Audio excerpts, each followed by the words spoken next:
Assalamualaikum warahmatullahi wabarakatuh.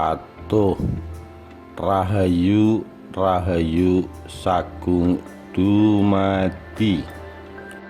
Kisah tragis Roro Mendut, perempuan cantik jelita di era Sultan Agung, ditulis oleh Setia Krishna Sumargo, Sabtu 23 Juni 2018.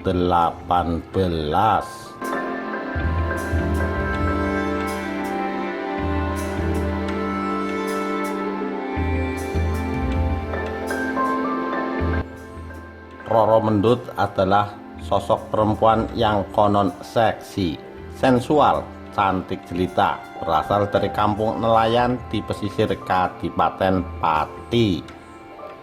Kisahnya berbarengan dengan pemberontakan Adipati Pragola II yang angkat senjata menentang kekuasaan Sultan Agung di Kerta atau Mataram. Pragola II sesungguhnya masih saudara sepupu dengan Raden Mas Jolang atau Sultan Agung. Pragola ini anak Pangeran Puger, putra Panembahan Senopati yang mendirikan tahta Mataram di Kota Gede. Sesudah Sultan Agung bertahta, Puger jadi Adipati Demak yang kemudian angkat senjata sebelum ditumpas. Nah, kematian Pangeran Puger ini rupanya membawa dendam di benak Adipati Pragola II. Lebih-lebih Adipati Pragola I juga pernah angkat senjata menantang Panembahan Senopati. Ini jadi semacam bara yang menahan kebencian Adipati Pati terhadap kekuasaan Mataram. Masuk ke kisah Roro Mendut diawali dari pemberontakan Pragola ketika Sultan Agung memimpin langsung pembasmian ke Pati, turut serta Tumenggung Wiroguna sebagai panglima perang. Cerita klasik mengisahkan Pragola ketika menghadapi Sultan Agung mengenakan baju sirah atau baju besi milik pelaut Portugis yang disebut Baron Skeber. Versi lain menyebut Baron Skeber keturunan bangsawan Belanda. Namun Pragola akhirnya tumbang di tangan prajurit pemegang payung Sultan Agung. Pati ditaklukkan. Kekayaan dijarah, gadis-gadis dan perempuan cantik di Pati diboyong ke Mataram, termasuk Roro Mendut yang ketika itu jadi selir Pragola. Ia dibawa paksa ke ibu kota Mataram, ke rumah Tumenggung Wiroguna. Terpesona kecantikannya dan karena ingin punya keturunan, Wiroguna ngotot mempersunting Mendut menjadi istrinya. Mendut melawan bangsawan tua itu dan terus melawan. Karena kesal, Wiroguna memasukkan Roro Mendut ke daftar taklukan yang harus membayar pajak ke Mataram. Mendut terpaksa putar otak supaya bisa mengumpulkan kepeng demi kepeng untuk pasokan ke kerajaan. Bermodal tubuh dan kecantikannya, Mendut berjualan rokok di sebuah pasar dan tempat orang biasa menyambung ayam. Tempat itu bernama Pasar Prawiro Manten, atau kemudian hingga saat ini disebut Balong, letaknya di selatan Keraton Kerta.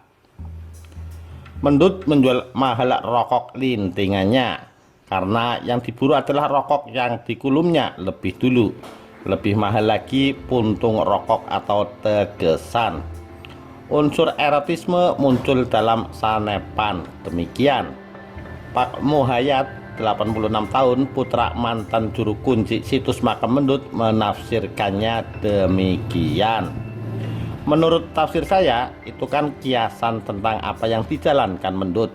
Rokok yang dicari kok tegesan. Ini menurut saya ada unsur seksualitasnya. Transaksi seks, itu pendapat saya loh. Bisa saja orang lain menafsirkan beda. Kata Pak Muh, sapaan akrab pensiunan guru di Dusun Gandu. Situs makam Roro Mendut dan Pronocitro diyakini terletak di Bon Suwung Dusun Gandu, Desa Sendang Tirto, Berbah, Sleman. Dusun ini terletak di sebelah selatan Jalan Wonosari kilometer 10. Arah jalannya tembus ke Prangwedanan dan Segoro Yoso. Roro Mendut akhirnya bisa mengumpulkan uang dengan cepat dari lapak yang digelarnya. Hingga suatu saat Roro Mendut bertemu Prono Citro, penyambung ayam yang juga datang ke keramaian itu. Mereka jatuh cinta di pandangan pertama. Versi cerita rakyat di Pati, sesungguhnya Roro Mendut dan Prono Citro sudah sejak awal berhubungan.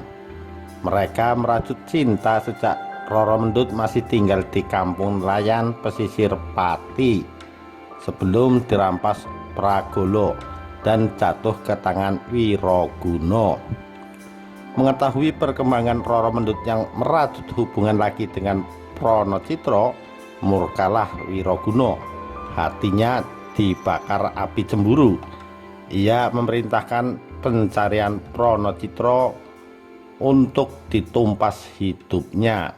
Pemuda itu akhirnya tewas di tangan pasukan Wiroguna. Jasadnya dikubur di hutan Ceporan, Gandu. Kematian Prono Citro sampai juga ke telinga Roro Mendut yang masih tinggal di keputren rumah Wiroguna. Mendut tak percaya. Wiroguna mengajak Mendut melihat makam Prono Citro untuk membuktikannya. Sampai di lokasi, Mendut histeris. Wiroguna memaksanya menarik pulang. Saat tarik-tarikan itulah Roro Mendut mencuri kesempatan meloloskan keris Wiroguna, lalu didikamkan ke tubuhnya. Roro Mendut tewas tak jauh dari makam kekasihnya. Versi cerita klasik lain yang kerap dipanggungkan lewat seni ketoprak, Prono Citro dan Roro Mendut terbunuh saat lari dari cengkraman Wiroguna. Mereka dikejar tentara Wiroguna, ditemukan di pesisir laut yang diduga Segoro Yoso, laut buatan dari bendungan Kali Opak. Di tempat itulah keduanya terbunuh dan kemudian dimakamkan satu liang di Gandu, sebelah utara Segoro Yoso. Kisah serupa jadi penutup di bagian pertama trilogi novel Roro Mendut karya Romo Mangun.